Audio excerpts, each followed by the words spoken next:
키워드를 살펴보는 오늘의 화제, 빅뉴스 시간입니다. 경제부 장명훈 기자와 함께하겠습니다. 어서 오십시오. 첫 번째 키워드 뭡니까? 네, 첫 번째 키워드 코로나 꾀병입니다. 지난 메르스 때도 이런 게 있었잖아요. 네. 하지만 이번에는 델타 변이로 전 세계가 난리 아닙니까? 네, 맞습니다. 먼저 준비된 영상을 같이 보실까요? 네, 간이 코로나19 검사 키트에 포도주스를 한두 방울 떨어뜨립니다. 그랬더니 희미하게 두 줄이 표시되는데요. 그렇네요. 네, 이게 코로나19 양성이 나온 겁니다.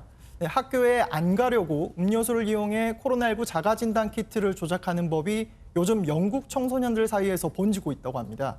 레몬즙부터 콜라, 각종 과일까지 이용한 실험 영상까지 SNS에 유행처럼 올라오고 있는데요. 가짜 코로나 검사라는 해시태그를 단 영상들이 무려 650만에 넘게 조회됐다고 합니다. 아이들이야 그냥 학교 안 가고 싶어서겠지만 저렇게 되면 그 주변 사람들 다 검사 받아야 되고 여파가 크지 않습니까? 네, 맞습니다. 지금 영국의 코로나19 상황이 많이 심각하거든요. 지금까지 12만여 명이 목숨을 잃었고 최근에는 하루 2만 명에서 3만 명 가까이 확진자가 나오고 있습니다. 이런 장난으로 의료 당국에 혼선을 줄 수 있는 가능성도 있고요. 진위가 판단되지 않은 영상으로 간이 진단 키트에 대한 신뢰성마저 무너질 수 있습니다. 그렇겠네요. 네. 영국 사례지만 우리나라도 어쨌든 주의해야겠습니다. 다음 키워드 볼게요. 벼락 4번 맞고 생존. 벼락을 4번 맞는 것도 쉽지 않겠습니다.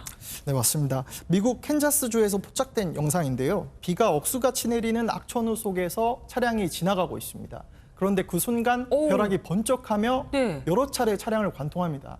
느린 화면으로 보시면 총 4차례 벼락이 SUV를 때립니다.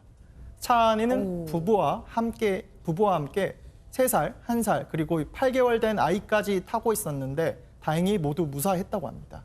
차는 벼락을 맞으면 전기가 차 외부와 타이어를 통과해 지면으로 흘러들어가서 내부에 있으면 안전하다고 합니다. 천둥 번개가 치는 날 차 안에 있을 때는 창문을 꼭 올리고 있어야겠습니다. 네. 세 번째 키워드 뭡니까? 세 번째 키워드 경비원 자빌 금지입니다. 네. 최근에 경비원에 대한 입주민들의 갑질 이슈가 논란이었잖아요. 많았죠. 네, 입주민에게 막말을 듣거나 폭행을 당한 사례도 있었고요. 일부 단지는 주차를 대신시킨다든지 택배를 집 앞까지 옮겨달라고 시키기까지 한다고 합니다. 이를 막기 위해 정부가 경비원에게 허드렛 일을 시키는 걸 법으로 금지하기로 했습니다. 네. 경비원은 경비 고유 임무와 함께 시행령에 명기된 환경관리, 재활용품 분리단속 등의 부가적인 업무만 가능합니다. 그런데 저 사실을 모르던 어떤 분이 모르고 시키거나 부탁을 하면 어떻게 됩니까? 네, 물론 유예 기간이 있는데요. 오는 10월 21일부터 법이 적용되는데 이를 어기면 우선 경비업체는 경비업 허가가 취소되고요. 입주자에겐 지자체가 고쳐라 시정명령을 내리고 그래도 고쳐지지 않는다면 1,000만 원 이하의 과태료가 부과될 수 있습니다. 예, 알겠습니다. 다음 키워드 보겠습니다. 네, 다음 키워드 개 내려온다. 범이 아니라 개입니까? 네, 개입니다. 어디서 내려오는 겁니까? 네, 하늘에서 개가 내려오는 건데요. 러시아 국방부가 최근에 아주 특별한 훈련을 진행했다고 하는데요. 영상 속 이 군견이 사람도 하기 어려운 고공 낙하 훈련에 성공했다고 합니다. 야. 헬리콥터를 타고 도착한 4,000m 상공에서 조련사와 함께 그대로 뛰어내리는데요.